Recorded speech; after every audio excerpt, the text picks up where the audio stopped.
Ready to embark on a journey of limitless curiosity? Join us on the Being Curious Show, where we curiously connect teachers and seekers in a safe space, exploring a vast array of topics that spark the flame of curiosity within you. We've created a community for thoughtful discussions where teachers share their wisdom and seekers explore the depths of their curiosity. It's a space where diverse perspectives come together, fostering connection and understanding. Our intention is simple: to ignite your curiosity and create a life that totally lights you up. Every conversation is a journey, a chance to explore, learn, and embrace the magic that life has to offer. Connect with the Being Curious Show on all major podcast platforms at the Edge Network, and follow us on Facebook and Instagram at the Being Curious Show. Hey everybody, Kelly Wagner. Welcome to another edition of the Being Curious Show. Ooh, this is going to be a fun one. So, as you know, I get to talk to fascinating people all over the world on a regular basis in a curious space. If you watch my shows, we're clocking. I think we're getting close to 175. I'm so incredibly blessed, and it's fun to go through and navigate through the lens of curiosity, because these people that are crossing my path and crossing our path and inviting you in really spend a lot of time honing their craft, whether it's through education, whether it's through being an author of a book, whether it's climbing Everest, whatever it may be. They're really committed, and they get very excited about coming on the show and sharing with you. So today we have Dr. Gail Van Kanegan, and she is the foundress. I love that. When I read that, I was like, she's a foundress. Of course she's a foundress of Midwest Energy Movement, LLC. And she's a healing arts professional. But you've got to check out her bio, you guys. Like this is impressive. And actually pre-show, I said, like, you're not a lady that just like went online and got a couple certificates. She is curious. She is a seeker. She is an educator. And look, anything you can tell that she wants to know more about, she jumps in and she learns about it. So she's a nurse practitioner, retired, author, Eden Energy Medicine advanced practitioner and faculty, a Reiki Master, a Shamanic Practitioner. I mean, just that alone, I would want to have a conversation. But no, there's more.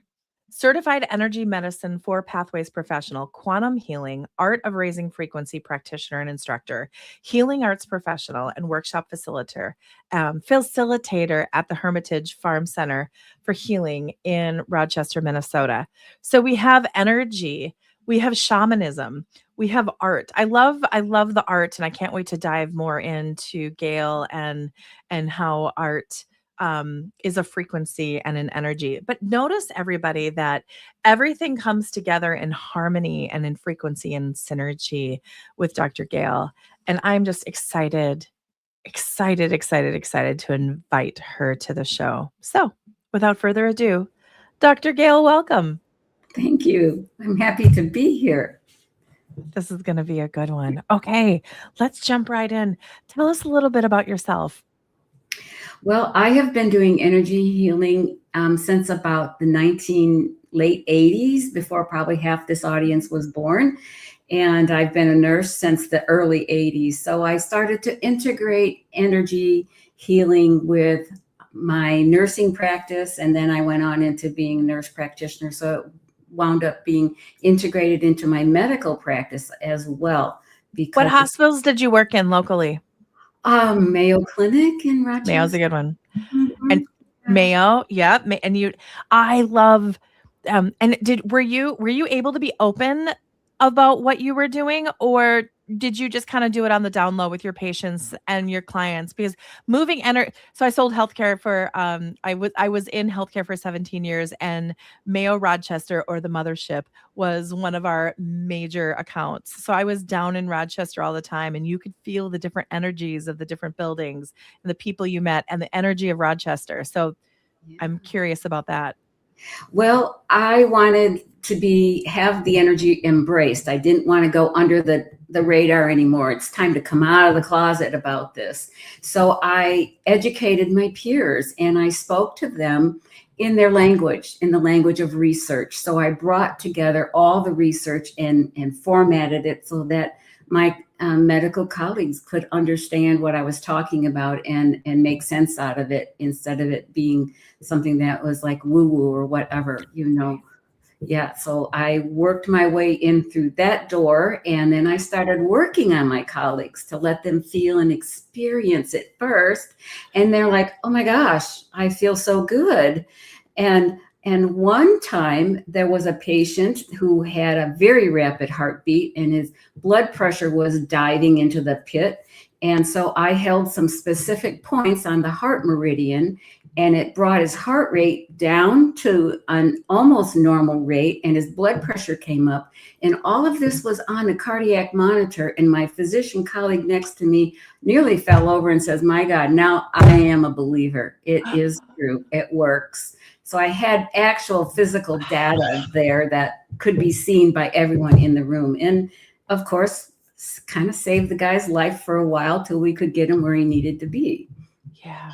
Okay, keep going. So you're a nurse practitioner.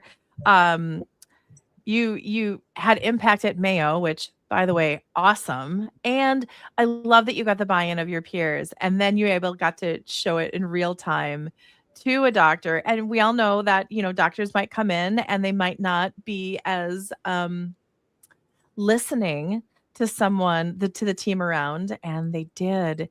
And you were able to showcase that and show it in real time. How beautiful. Yeah, and it's about presenting things in the way people understand life to be in their Right. world. So I could speak both languages of the medical world and the energetic world. So I found a way to blend them together, and that's what I did. And I did that for as long as I was working there, and integrated it with the nurses as well. And we know nurses are always open to energy healing because we are so holistic. And so I taught the nurses everything I would do for the patients so that they could do those things for patients when I wasn't present, and taught them how to reduce stress and reduce pain and to get grounded, because that's the first thing that happens when we're stressed is we get ungrounded, and then our whole world is upside down, and there's no coming back until we reestablish that connection. Well, and I don't know if some of our listeners know this, but there's some key hospital systems throughout the country that um, basically you go to be fixed. And please stop me if I go on a tangent. Um, John Hopkins is one of them, but Mayo is one of them. People fly in from all over the world to Rochester, Mayo to find out what's going on with them. So it's not like you're just at this small rural hospital and you've got a little of this and of that. Not only do you have the normal hospital functions and happenings, but then you have that other layer of energy and frequency and stress of people that are they're at Mayo for a reason. Right, and their stress levels are extremely high, and everyone around them. We work in that stress environment the whole time we're present. So it's hard, and it unnerves us because we're trying so hard to help people who are stressed, and it's a challenge sometimes. Yeah. And the demands of healthcare are getting harder and harder for everyone. So I really focus on providing the basics for people when they're stressed. And that is to get grounded, to find their center, to go within their heart once again, instead of being always out in the external place, and to just breathe. Right. We forget to breathe when we get stressed, and we hold our breath, and then nothing works again. No, I believe it. And everybody, why I went a little long and talking about Mayo and Rochester and Gail being a nurse is going to fold in later in the interview, and to be able to hold that kind of space in such a stressful environment is really going to show her gifts and abilities and her skills. Okay, so you're a nurse. You're at Rochester. You're creating white light and breathing and beautifulness there. Okay, then what? Because that's just part of your story. That is part, yes. So I got very much involved in learning as much as I could about energy movement and what it's all about, and what makes up our bodies as far as our energetics go, and how many different energy systems we have within us. We have at least 12 different energy systems that are major that get unbalanced when we get stressed. So I learned everything I could about those systems and took certifications and spent many, many years studying and advanced concepts, and always trying to integrate the next level, because we're always changing. And each couple of months, there's a new stressor that comes forward. And I'm like, well, now how do I deal with that? You know, so always trying to improve myself and to keep myself in a good enough space to help others. I love it. Okay. So then tell me a little bit about, I can see why Reiki, I mean, that would be an automatic, I would think, in your world and a skill set. What led you to shamanism? Because that's yummy. That's a fantastic layer to your I'm going your Swiss Army knife. No, no, no. You've got a toolbox of sharp tools. That's what you have. I have one right here, as a matter of fact. Of course you do. Yes, that's a purba. It is a shamanic tool. I started learning about shamanic healing in 2006 when I moved to Rochester, as I became good friends with some beautiful women who practiced shamanic medicine and who taught it. And they introduced me to shamans. And so I started to study with shamans as well. It provides a whole different layer of awareness and the ability to help people heal, especially through spirit. And that's the whole concept around healing through shamanism, is we go through spirit to heal. Everything is on a spiritual level. We are spiritual beings, and we're just play acting in these physical bodies while we're here on earth, but we are really truly spirit. And so I go back into spirit mode. I go into that spirit world in the quantum field to connect and to get messages and to receive how am I going to help this person heal? How are we going to bring healing to this really stressed individual who is lost, and bring them back on path so that they can move forward with learning their goals of this lifetime. And it's Ooh, very. you just said something really powerful. Learning the goals of this lifetime. Yeah. That is sacred. If more people knew that, like, go write a book on that. like, right? That is just, I just really want people to sit with that and resonate with it, because that is such a powerful statement.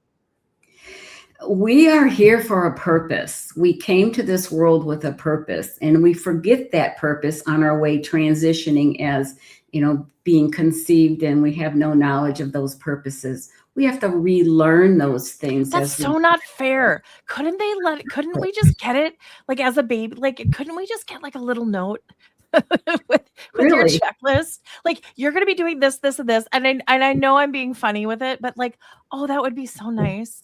It would save us a lot of heartache, a lot of pain, and tears and stress. But that's not how we learn lessons either. I know. I'm just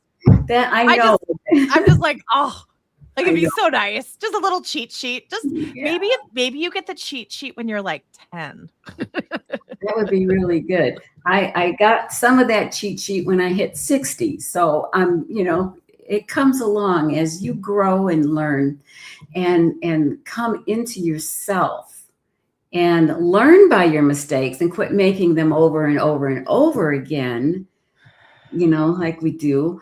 When we learn from that mistake, we evolve, we grow, our vibration elevates, and we become a higher vibrating being. And then we are now open for taking in more, understanding more from that higher concept, the higher level that we really are attaining to be at. Why does shamanism and Dr. Mary Newstrom's a friend of the show. We Fernando, the Aztec shaman, is a dear friend. Why does shamanism get such a bad rap? And it's not a bad rap, but why are people so resistant? Or they hear, it's kind of like when you hear the word witch, people get just like, right? And all a witch is a wise woman that takes manifestation and puts it into practice. I'm dumbing it down and I'm not giving it the full light as I am giving shamanism. But I have a shaman on the show right now, and I want to invite you to share a little bit of just how can we remove some of that resistance and the assumptions people make when you say shamanism. It's about the unknown. It's if we can't put our hands around something, see it, feel it, taste it, move it, do this or do that, it's really hard to find trust in it and to believe in it. And so when we can't see something, we don't believe in it. And it's about that belief system that I'm in this box, that the only thing that exists is what's in this box that I can touch, see, feel, and move around. But it's about spirit. And when we go into talking about spirit, that now implies, is it religion or is it spirit? And shamanism is not religion, it is spirit. And so people confuse that, and they are so entrenched in religious upbringings that anything outside of that religious box is now something evil, something dark, something that's not accepted. And so this sort of runs through our world, our country, with all of the social mores and values that get put upon us that may be not so accurate, skew our opinion of what it is that we're trying to experience or trying to learn about or have heard about. And we don't approach it with an open mind and an open door to say, well, what is this? Let's get curious about it, right? And investigate it. So it is the mysteriousness of it, because I can't make you feel it or see it or taste it or smell it. It's all between us and spirit just is present with us always. So it makes it hard for folks to understand.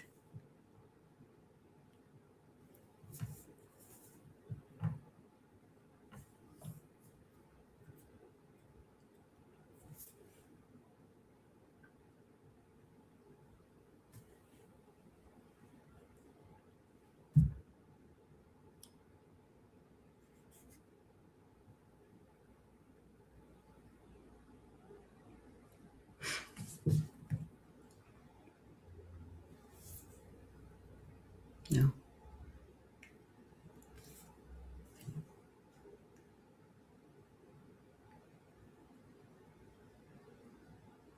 No, it looks like you're muted. Okay, how's that? There, I can hear you Am I now. back? Yes. Oh my gosh, you guys, so for the live, you just got to have that. And we're talking about mysticism and spirituality and religion and the unknown. And then my mic cuts out. That's always fun when that happens. Yeah. Spirit likes to play with electronics. Are we still in a Mercury retrograde, or is that done? I don't know.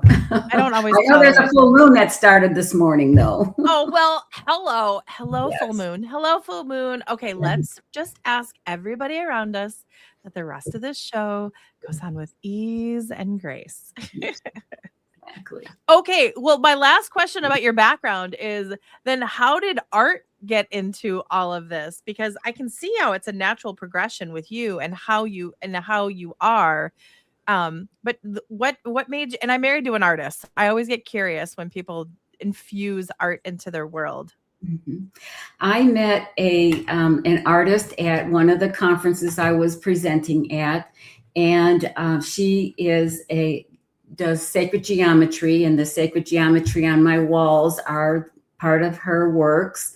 This is the heart, and this one is a soul star. They're both for the chakras, and she was given the tools to bring forward this artwork of sacred geometry to raise the vibration of our chakras, of our whole energies, of our hearts, our minds, and our spirits. And I resonated with her work so much that I like purchased almost everything she had on her table at the conference, because I resonated with it so well. And we started working together, and I started to use the chakra discs. This is one of them. This is Ooh, that's powerful. yeah. I can't believe my power didn't cut out after you pulling that one on the screen. This is called the 13th ray of light. So I started using these discs in my practice on my clients with their energies and balancing their chakras. And I found absolute outstanding results occurred and was able to document all of that. And I started sharing it with her, and we became more friendly. And then we wrote the book together, The Art of Raising Frequency and Raising Our Vibration. And so that's how I got started in it. And I realized that, we are a big piece of sacred geometry. And if you look at our one skin cell underneath a high powered microscope, you're going to see all of the sacred geometry, the sacred shapes that are present in the universe. Well, and we're 80% water. And if you look at water under a microscope, it's all sacred geometry as well. It is, absolutely. And so when the artwork is put in front of us or in our energy field or on our body, it resonates with us and it realigns the energies to go back into its natural shape. For instance, a client was having a problem with her second chakra. And as I looked at the chakra, it was like all skewed up and energy was flying all over the place. And there was no continuity, no harmonious movement to the energy itself. So I took the chakra disc for the second chakra and I placed it right on top of her second chakra, her sacral chakra. And within seconds, I could see the energy starting to reconfigurate and come back together and become unified back in to the sacred geometry shape that it was supposed to be in. And the problem resolved spontaneously. It was amazing. So what causes I keep seeing the word funkiness of the second chakra? Well, and anything that has to do that might violate your ability to trust or stifle your creativity or to take away your joy and your inspiration for life, any kind of trauma.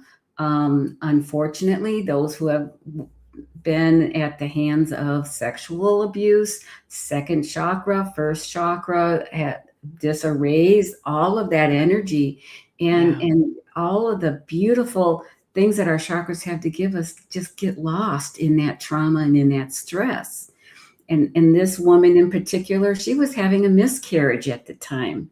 And that disc realigned the energies of the whole entire second chakra, which is also called the womb chakra. Mm-hmm. And she stopped having a miscarriage. And I'm proud to say that little boy is now 14 years old. And he's wonderful and beautiful. And she never lost that baby. Oh, well, and just to really connect the dots, everybody, as you're hearing this powerfulness. Now, we had Antonia Harmon on the show, and she talked about the theory of It's like it's thought. Now, of course, it's gone. Thoughts turn into liquid, turn into solid. So what Dr. Gail did is she helped the thoughts, she helped the energy before it got worse. She intercepted that. And I just see that you were working with that soul of that little boy and the mother. I mean, that was powerful work that you did It using was, simple tools and energy and your gifts and abilities. yeah. And I say, it wasn't me so much that did. I'm a conduit for the energy. Obviously, all healers are conduits. Of course. I don't take credit for it. I'm just grateful to have been a part of it and facilitated the process for her. And it was the sacred geometry that pulled it together. And You were an energetic midwife. I was. You were an energetic midwife. This is my thing that happens on shows is I just start doing these little Kelly channels. I'm like, oh, she was an energetic midwife. Okay. Yeah. Yeah. And I love working with babies in the womb, because one other time I got a call, this gal's grandchild in the womb had congenital problems with the kidney and with the heart, and she wanted me to do some energy work on this child. And so I got out my discs and I started working with the energies and rebalancing the energies of this fetus in the womb. And through a couple of sessions, that child was born with no kidney damage and no heart issues. Now, how do you explain something that was shown up on ultrasound as abnormal, and then 3 months later it's gone because that child had 3 energy sessions between the time? So by balancing and restoring the natural pathways of the energy going through the body, that little baby was able to heal himself. And we can do that as adults too. It's not just right. I was just about to say, like, it's so brilliant on our gifts and abilities as humans, and we just aren't curious enough and believe in our own godlike abilities to do this. And we are, and you are, and you're a way shower. You are a wise woman that's tried. Like, I love all of I love all the modalities that you've studied, because you're able to come in when I have this tool. I'm going to put the disc on her womb and we're going to help this. We're going to do an energy session on this baby. And not only did the baby benefit, but then the mother benefited, and then their families benefit. I mean, like, I just see this huge ripple effect of you doing those energy sessions. Right. And so the whole thing about balancing the disrupted energy pathways that are through our body for whatever stressor we were exposed to, the whole benefit is that once they are realigned, the body wants to heal, so it will heal itself. Right. So how does daily stress and trauma affect the balance and energy of the nervous system? Now we have the stress of walking into Mayo in the emergency room, and there's that kind of stress. And then there's the high pressure stress, but there's also the daily stress of just waking up in the morning and turning on the TV, which I highly recommend people don't do in the morning, unless it's to listen to like calmness. But how does that daily stress affect the balance? Because and then what are some tips and tricks and tools that we can do throughout the day to, when we might be able to be like, oh, here we go, and to know that we're off? Okay, I just asked you 4 different questions, 5 different ways, and I'm going to shut up now. Okay. So daily stress. The world is filled with other people's energies, other event energies, stressful energies, negative energies, if you want to use that word. And when we wake up in the morning, we are in the throngs of it. It surrounds us.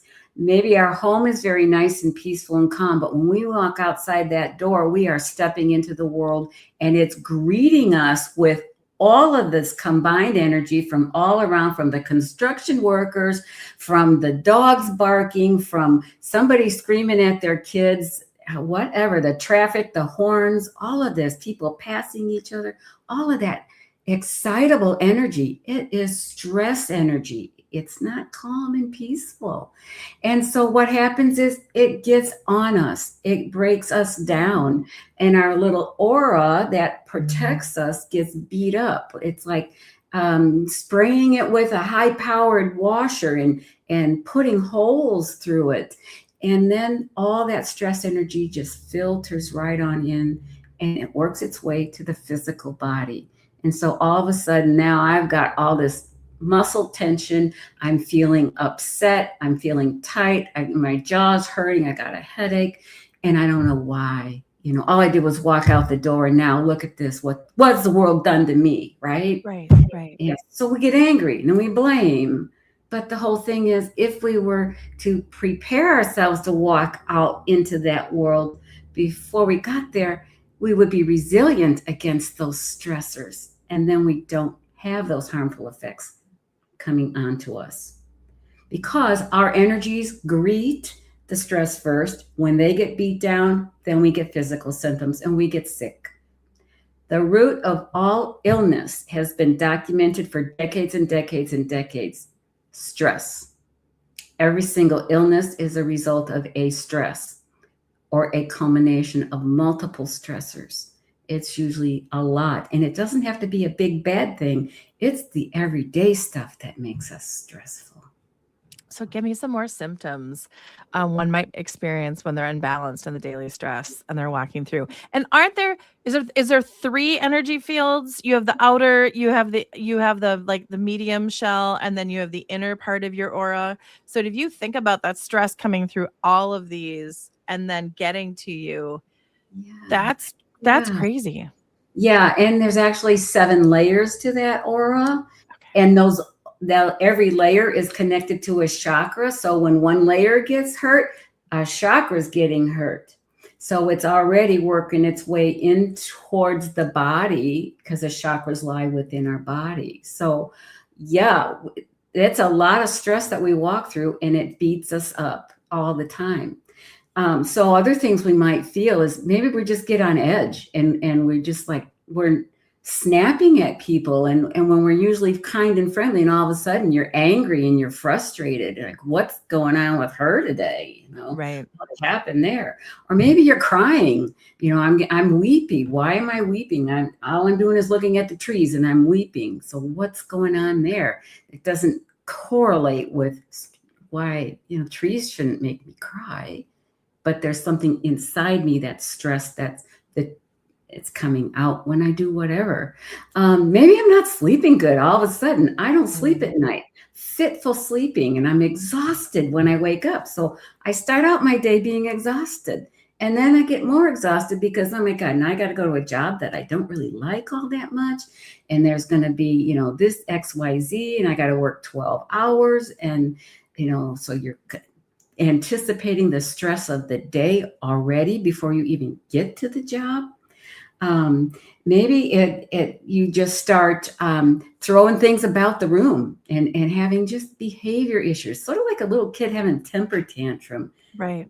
Kids have temper tantrums because they're experiencing energy they don't know what to do with.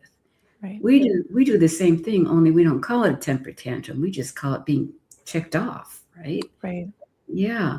Well, it's kind of like in traffic. Like being in traffic, there's a stress, but then I keep seeing it's when you're at an airport.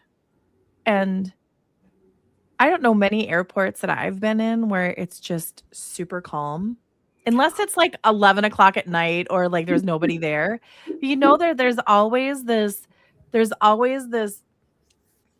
actually, what's the worst airport is the Orlando airport, with all of these parents who are trying to go to Disney or Orlando activities, and they're spending all this money, and they're like, and then they're like this, and then the kids are like this, and we're supposed to be having the greatest day of our lives. And it's just this energy. I don't know why I'm doing an airport analogy, but I think that for me is a sign of when you're at an airport, people are just there's just all these different layers of stress. You don't see a lot of people just kind of like meandering through an airport with a smile on their face, just kind of like strolling to the plane.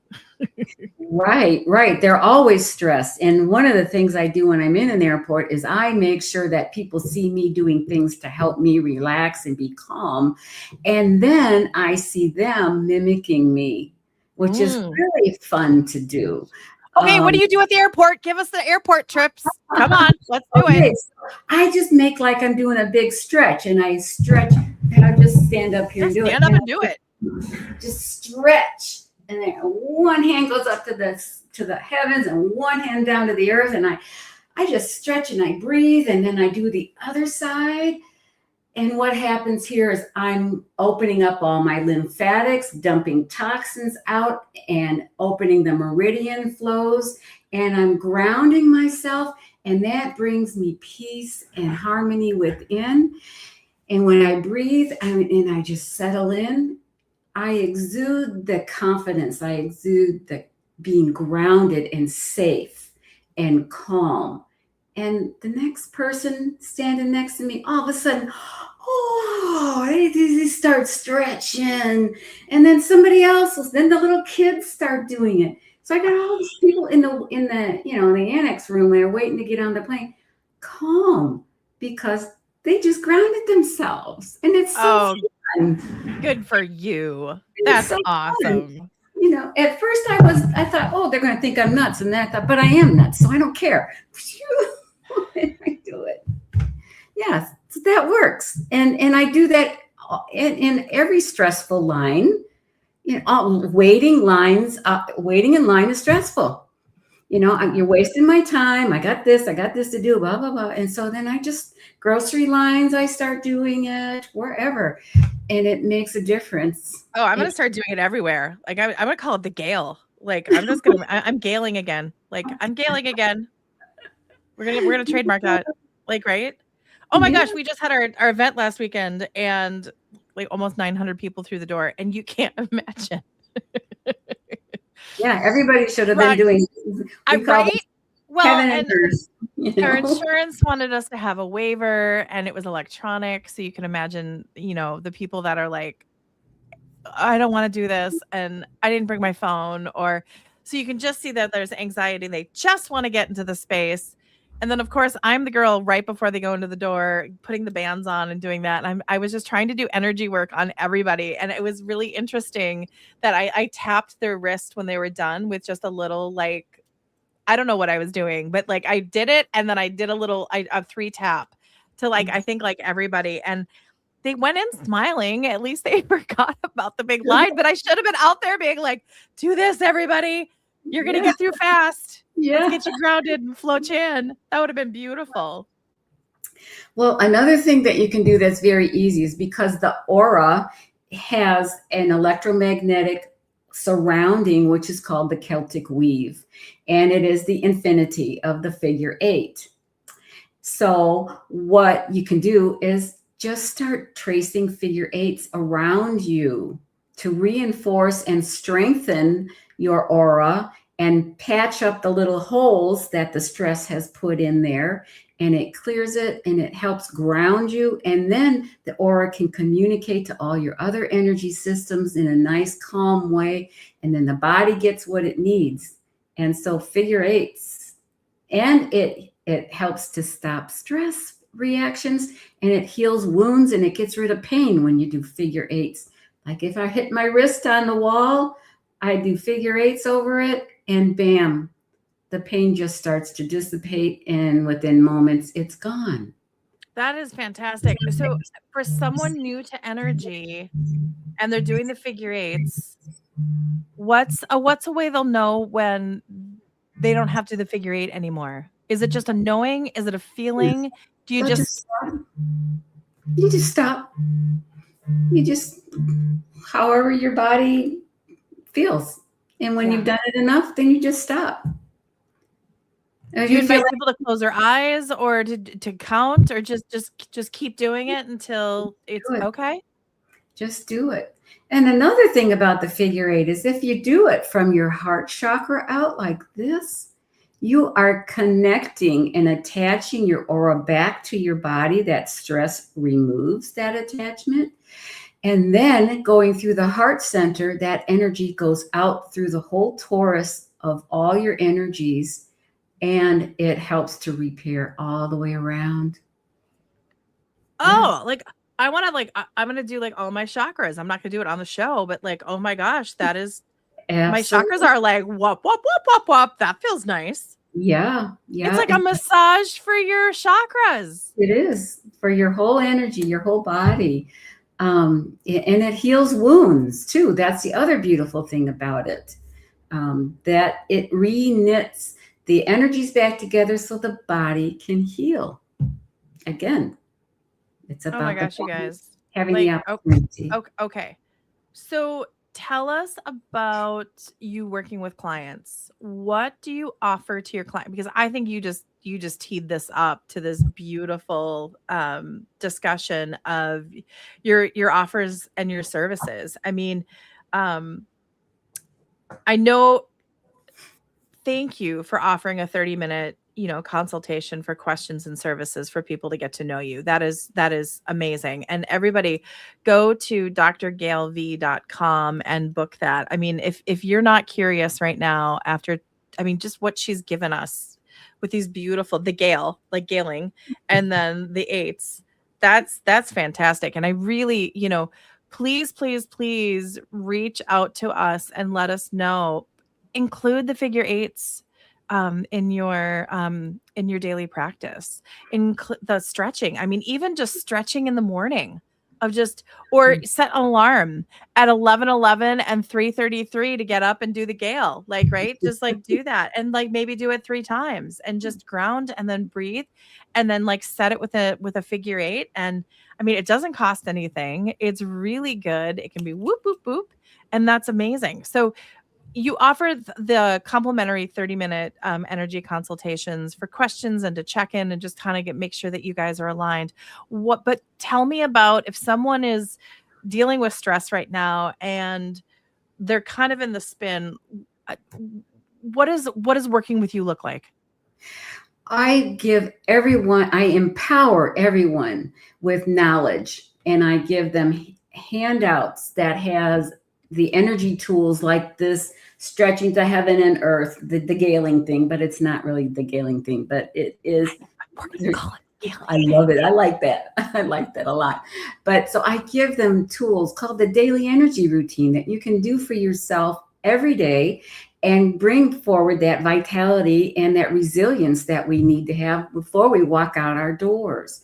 I always give something to process the energy shifts. We're all going to shift the energy and we have to process it. So we work through the neurovascular points of the head, through the nervous system, because all energy shifts as an emotion and it processes out the emotions. It also balances your 5 rhythms, all of your meridians, and the meridians go to the organs. So it's balancing the organs and the organ system. So it's like a whole body balancing thing that I empower you to use every day. And then we need to activate our vagus nerve. So I give a really quick, easy tool to vagus to balance and Is that activate. the right here? Well, it's not through there. It's through behind the ears. Behind the ears. What's the one right here that you're supposed to pound every day? Well, that's the center dantian, right in the Okay. heart chakra. Yeah. Yep. But to access the vagus nerve very easy, middle finger to right behind the earlobes against the head, and breathe and just hold your face. This is not going to look pretty, guys, but we're doing it. Yeah. And so the vagus nerve is the antidote to the sympathetic nervous system, which produces the fight flight response. And it doesn't get activated enough. And that's why there's so much stress, because this sits quietly. I'm trying a new product out for the magazine called Pulsetto. Have you heard it? It's a vagus nerve stimulator. Mhm. I would have brought it if I would have known we've been talking about that today, but you put it around like a little like it's like a little it's not a horseshoe, but it's kind of like a horseshoe. and then it has these little electric nodes that go right here. Yeah. And then you dial it in and you do it like 7 minutes a day or 10 minutes a day. And there's like different, and it's tied to your phone. I've screwed it up. I don't know how I've done something with my phone right now. It works with my husband's phone, but not my phone right now. So, Well, but you can just use your little energy like, hands and yes, do it. I like There's that. no electronics involved.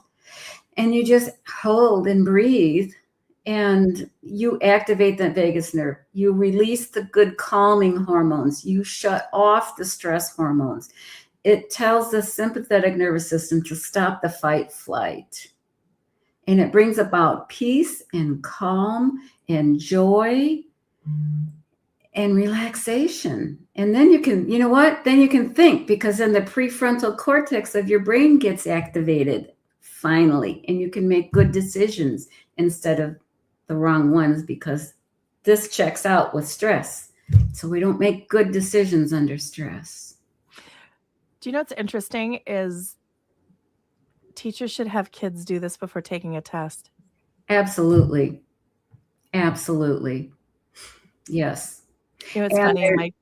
Go for it. There's tools in the daily energy routine that work with unscrambling the brain and getting you to think better. So before I have to read something, study something, even when I was in training, taking tests, I would do these maneuvers and put my brain back into order. And I, did really well. It worked. Oh, I'm sure you did really well. Oh no, this is fantastic. Okay.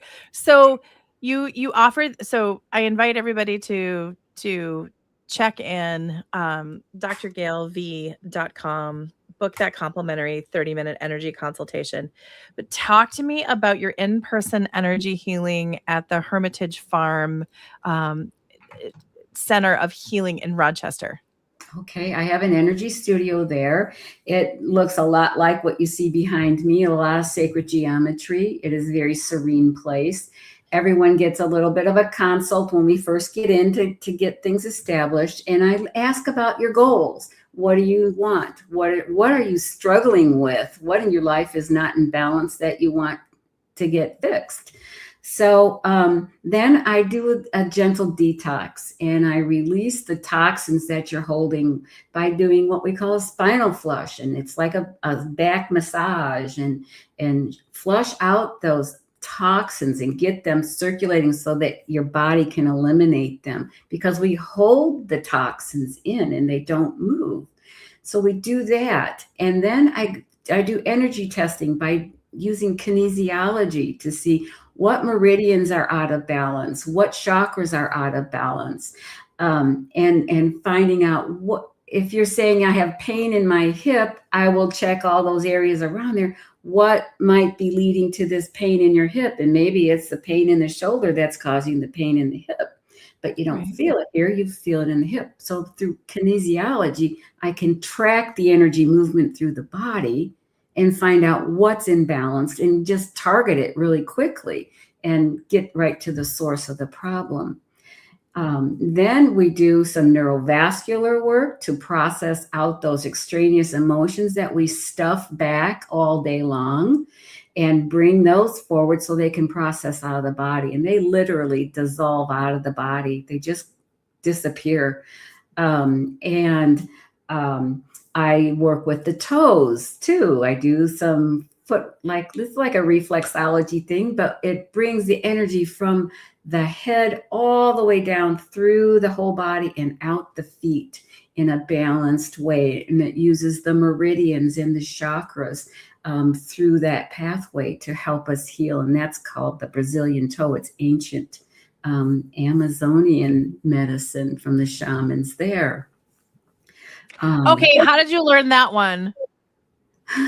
I learned that in Eden Energy Medicine from Donna Eden.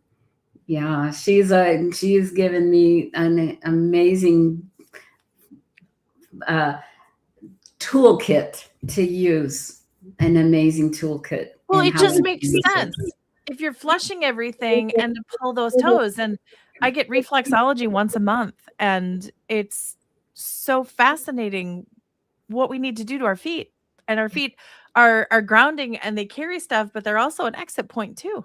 Right. Right. And so are the hands. And so are the Hands hands. in and out too. And so does the crown chakra. So we want to keep these things open and flowing and, stretching and movement. Yeah. Moving that energy through. Okay, so that's an in-person session. Now talk to me, because you not only do in-person, but you do distant and remote energy healing sessions as well. Right. And the distance energy is done through the quantum field. And you would be in we'll just give an instant. You would be in your room, quiet, safe place. I will be in my studio, quiet, safe place. And then I go into a meditative state and I step into the quantum realm with the guides and the spirit and the angels. And once I'm there and connected, then I call upon your energy to come forward. So your guides come forward and your angels and bring your energies to me. And it's just like I'm looking at you. I can see everything about your physical, your energetic body. And it speaks to me very quickly as to what's not balanced and what is balanced. And the guides are there to help me know what's the priority for this session. And then sometimes I do energy testing. In fact, I do a lot of energy testing because the little human in me always wants to have it on paper. So I do the energy testing because I want to compare for next time to see, did it work? Did it not work? Is Right. it still balanced? Are you doing your homework or not? So it says a lot. So I do a lot of energy testing. And then I start opening the energy flows and rebalancing and bringing those energy systems back online, and pulling them all together until you're a radiant being again, shining your light. And those imbalanced dark energies are gone. And you're now fresh, clean, white light. Then I send you home. Oh my gosh. I actually went there with you. I was just like, ooh, we were in the quantum field and I like this. I'm like, ooh, this is so much fun. For anybody that, and I didn't prep this question, it's just popping up. For anyone that doesn't believe that remote sessions are as powerful as in-person sessions, talk to us about that. Okay, so I will ask somebody, I have a conversation with them afterwards. I say, what did you notice during our session? And they were in their room, I'm in my room. There's no communication by phone or video. It's just all through the quantum field. And they said, I felt you opening up my chakras and clearing my chakras. And I felt a huge emotional release when you got to my heart chakra. I could feel that. And all of that stuff I had stuck in there just opened and left. And I sobbed for a few minutes and then I felt peace again. They knew exactly. Ding, ding, ding, ding, ding, ding, ding, ding. Like we've got a winner on that one. That's fantastic. And so many people who do sense energies will be able to say exactly, they know exactly what I'm doing when I'm doing it. They can feel the energy shifts. But then there's people who don't feel energy at all, but it still moves and it still helps them heal. They just don't feel it, but it still works. Well, just in case you're not in Rochester or within the driving area, I just want everyone to know that Dr. Gail does do these distance and remote. And that's why I backed in that question, because it's so powerful. And to be able, and I was watching you, like while you were talking, I go into the quantum field and I'm like, there she goes. And then she's going here and then she's going here. Like, that's amazing. And you're doing it without being on the phone. You're not doing a Zoom call. You just set an agreed upon time that I'll be doing this at 10 o'clock and we ask you to be quiet. Or can someone be doing their normal day during this? Or do you prefer them being quiet and really tapping in with you? Energy is going to move no matter what. But I will say that this is a time for you to be with yourself for that hour. We don't spend time with ourselves, reflecting on our heart and being in our own space. So I want people to be in their own space. I want them to be quiet, relaxed. Yes, they can get up and get a glass of water or look out the window or go to the restroom, but no computers, no driving, no running errands. Oh my God, somebody was running errands when I was trying to work on her, and I was getting tossed all over and I kept losing my connection. I'm like, I called her, I go, what was going on? She goes, oh, I was running errands. I'm like, well, no wonder I couldn't stay connected to her because she was out in traffic. It's like crazy stuff. But so yeah, be peaceful and calm and relaxed. And then you can allow yourself to relax, release, and receive. And that's something else we don't do very well is receive. We need to be able to receive. And when we do that in our space, then we receive our own love first, and then we receive the healing energies next. And we heal. How do we get people to start receiving?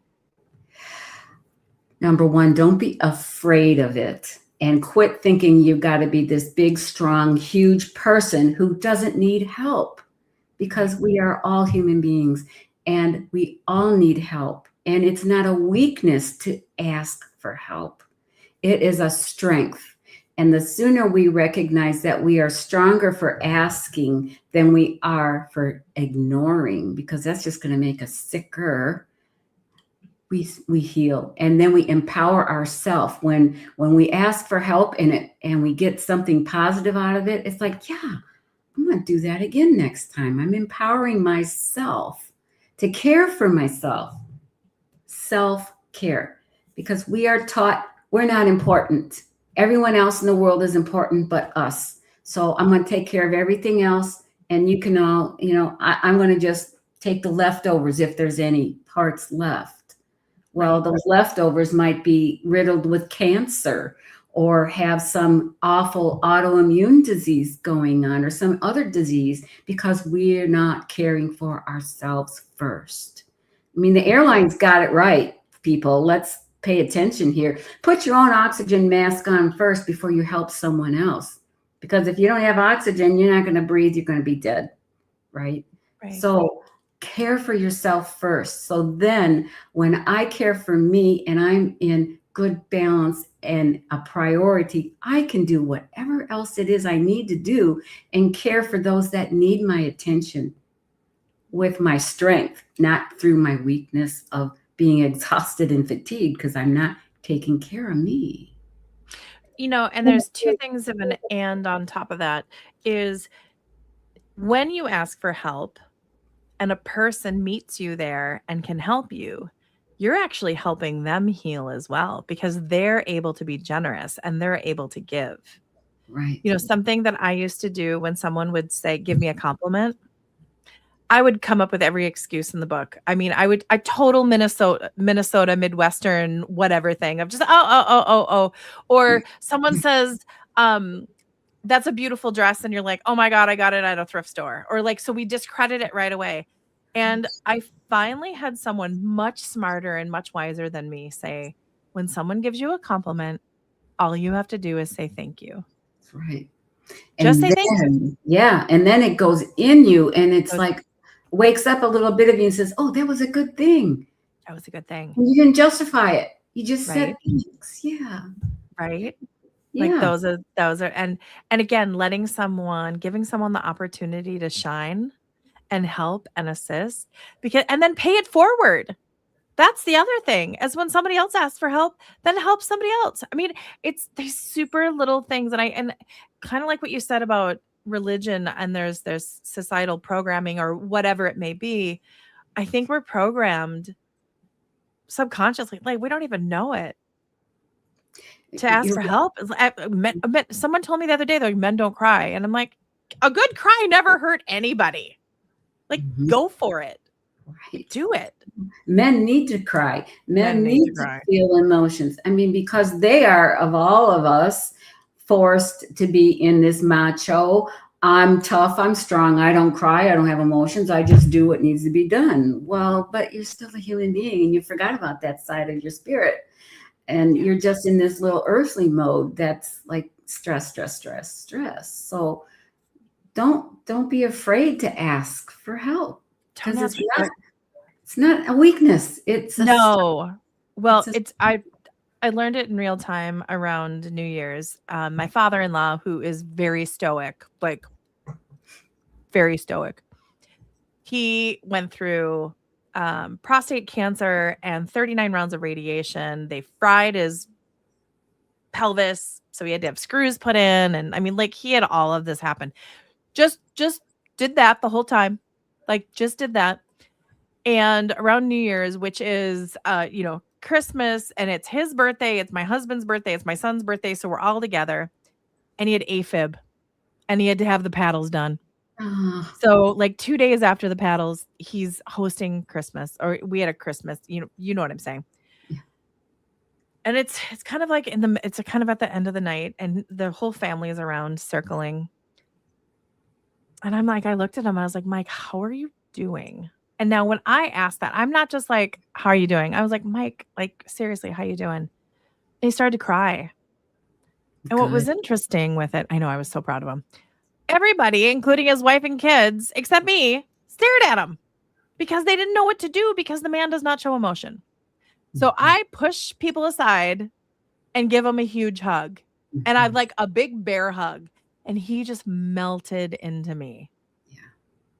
And I was like, Merry Christmas, Happy New Year, Happy Birthday. I just gave it to you. Like, right? And I'm being sassy, yet then he felt safe in my arms, and he felt safe to do that. And I just want people to know that it was an honor.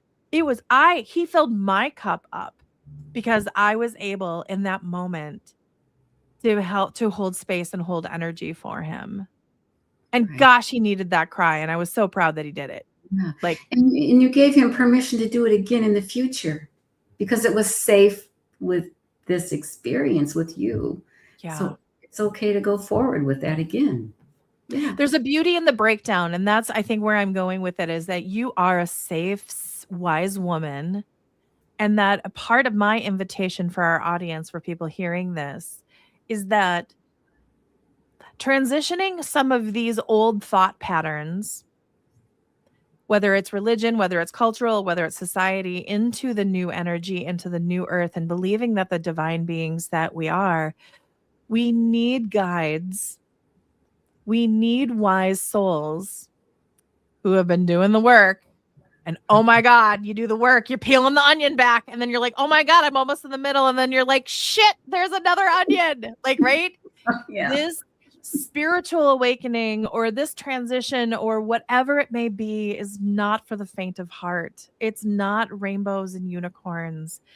And to have trusted people like Dr. Gail on your team, holding space for you, asking you courageous questions, but then also being on your team. I just keep seeing, like, on the team with your gifts and abilities is so powerful. And I really want to invite you to just reach out to Dr. Gail, drgailv.com. Take that 30-minute consultation. And, I believe that you're a straight shooter, that if you're working with someone, or you have that 30-minute consultation and you don't think it's a win-win for everybody, that you have a black book of people that you can be like, you know what, we're not a match. You can do this, or you can do that, or here's a resource, or here's a guide, or try this. I do believe, though, with just your energy and who you are, you help so many people. And then now we're going to go back to the hospital. This is the nurse that was working at Mayo, not only helping the practitioners and the patients, using the data, but oh my gosh, you guys. And, something that I would always be fascinated when I talk to nurses, and I always was fascinated to talk with the ED or the NICU. Those are the two departments that I really gravitated to, that asking, you don't get downtime to go and say, we just lost someone, and have the human experience of grieving. You have 10 other people or patients or things to do. So by you working on the staff and the team members and the caregivers is such a powerful gift that you gave them. And you gave them tools that they're going to be able to use the rest of their lives. Yeah, and that's the beautiful thing is all the tools that I share, you take those forward for the rest of your days, and they will always have a benefit for you. There will be something that will benefit you, which is grand. Which is totally grand. Okay. So if you're curious, but you're maybe in the area, I'm gonna share some events that Dr. Gail is gonna be at for you to connect with her. If you just want to go and say hi, you saw her on the Being Curious show, you saw her in Edge magazine. She's latest issue. There's her beautiful ad. I'm not doing well with the camera. There are some ways for you to meet with her. So August, tell us about Frequency Flow Fest in, is it Mazeppa? Yeah, Mazeppa, Minnesota at Steeplechase Ski Hill. There's a little ski hill out there. They're having a 4-day festival with music and vendors and education and speakers and all kinds of fun things to do. And there's 4 of us practitioners from Hermitage Farm Center for Healing who are going to have a big tent out there. And we're going to be offering little 20-minute balancing sessions and sound healing, massage, energy medicine, meridian balancing. We'll use some crystals and drums and rattles, and we'll have a shamanic healer doing Reiki and have her wares there. So we're going to just be part of the whole fun thing. Oh my gosh. So you're going to be in Frequency Flow. Like, there you go with that. Yeah. August 17th, the Herbal Table, Flavor, Healing, and Wholeness at Live 125 in Rochester. Tell me about that. Well, I'm teaming up with May Lee, and she does all of the organic whole plant food nutrition, and I'm bringing forward all the herbs, and most of the herbs I grow in my garden, and we're going to use it, and I'll give examples of how it can be medicine, how you can use it as culinary dishes, and what pairings you can pull together with different herbs to make different cultural dishes and such like that. And then we're going to have food for everybody to try. Oh my gosh, you're filling up my calendar. Okay, well then there's an event that's a little near and dear to me, September 19th, Art on the Edge. Oh my God, you guys, Art on the Edge this year is going to be so fantastic. Father Hennepin Park in Minneapolis. You're going to have a booth there. Oh my gosh, I'm just going to camp out at your booth. I'm just going to hang out there all day. Like, right? Like, Eric, you can do all the work. I'm gonna be hanging out with Dr. Gail, and everyone just can come there. And you know what's interesting is we're going to be doing a pet adoption event. It'd be interesting to put you next to the animals and the dogs that are going to be up for adoption, because just radiating your energy could also have some calmness with them. Well, I do animal therapy too. Of course you do. That's awesome. I mean, in the nature healing in animals, I mean, I do that. And I did work with a stressed dog a couple weeks ago, and their owner told me, oh my gosh, what a difference it has made in this dog's life. They are now calm and peaceful and not just fearful all the time. So, I mean, pets need it too. Pets need it too. They really do. Okay, October 3rd, discover the healing power within you, self-care tools for life at the Hermitage Farm Center. That's going to be a good one. This is a class that myself and one of my colleagues, Dahlia Gamal, she is a pediatrician and a geneticist by trade, and she's an energy medicine healer. And we are going to tailor this program to our attendees so that we give you something for whatever issues you're dealing with. We're going to teach you and empower you with that knowledge to take that forward, in addition to just learning some basics of how do we keep that resiliency going and the vitality and reaching that higher vibration. And then sustaining it, like, right? Because that's important. Okay, then October 30th and 31st, All Hallows Eve celebrations with the Old Bone Mother and Throwing Bones Hermitage Farm Center. Okay, that's going to be cray-cray. Like, that's going to be fun, isn't it? It is going to be a lot of fun. There are 2 events on the 30th and the 31st, so we are really getting into that hollow moment. And the Old Bone Mother, we're going to take you on a journey into her cave, and we're going to work on healing parts of the soul and restoring that new essence that was lost along the way. And then we're going to have tools there for you to make your own personal protection pouch that you can have with you all the time. Okay, then talk to me about November 4th. Align your body's 5 natural rhythms for healing, balance, and vitality. And that's also going to be, the Hermitage Farm Center sounds like a really magical place. It is a very magical place. A lot takes place there. So this is a workshop that I'm doing. It's an all-day workshop, and it's going to be about integrating your 5 rhythms, your water, wood, fire, earth, and metal. The Chinese wheel is what I use, and finding where are you unbalanced and rebalancing and calibrating and letting you see how connected those 5 elements are to how you put yourself forward in this world or not. And we give you tools to balance, that you can keep them balanced so that you go forward in harmony. You're the real deal, my lady. I love it. Gailing. Right? Okay, everybody, drgailv.com. Email is healing@drgailv.com. She's on all the socials, and the telephone number of 507-244-1994. Dr. Gail, how do you want to close the show out? I want everyone to know that it's okay to say no, and we need to do that a little bit more, and to know that you are perfect the way you are. And all we have to do is tweak those little energy systems, and you'll go forward and shine. So thank you. I have nothing. I have no other further comments. That was beautiful. Thanks, everybody. Thank you for watching the Being Curious show. Did that feel like an hour 10? That was an hour 10. Was it really? No. Yeah, I know. I'm like you guys. It was, and we had all these beautiful people watching live, and you're going to be able to watch the replay on YouTube and all our socials. Like and subscribe to the Edge Network. We are growing. We are meeting beautiful people, and it's an honor to meet you, Dr. Gail, and I will be gailing. Thank you. Always. Thank you, Kelly. Thank you so much for having me. Absolutely. Something new is unfolding at the Edge. The latest issue of Edge magazine is here, filled with voices that awaken your heart, expand your mind, and remind you that you're part of something much bigger. Explore conscious living, holistic wellness, energy healing, spirituality, and the art of awakening, all in one inspiring space. Awaken, discover, connect, and be curious.